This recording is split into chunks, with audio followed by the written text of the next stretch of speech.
Moving on now to our second concert. This will begin with instrumental music by British composers Benjamin Britten and Judith Ware. After the interval, we'll go to Australia for a piece by Ross Edwards, The Tower of Remoteness. According to Edwards, the inspiration for this piece came from nature. When he was sitting alone in the dry bed of a creek, overshadowed by the leaves of palm trees, listening to the birds and insects, the Tower of Remoteness is scored for piano and clarinet. Edwards says he realized years after writing the piece that he had subconsciously modeled as opening phrase on the bird call. Ross Edwards was born in 1943 in Sydney, Australia, and studied at the Sydney Conservatorium of Music at the Universities of Adelaide and Sydney.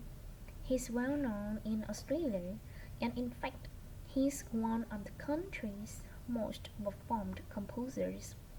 He has written a wide range of music, from symphonies and concertos to some composed specifically for children. Edwards' music has been described as being deeply connected to Australia, and it can be regarded as a celebration of the diversity of cultures that Australia can be proud of. The last of the three Australian composers to be represented in our festival is Calvin. Born in 1954, Vai, like Liesling, comes from Perth, Western Australia.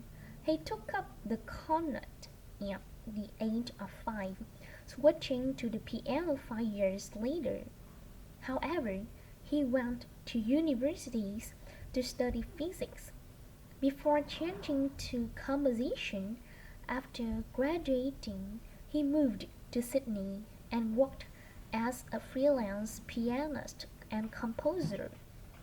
Before long, he had become prominent in Australia as a composer for dance, and in fact has written 25 scores of that time.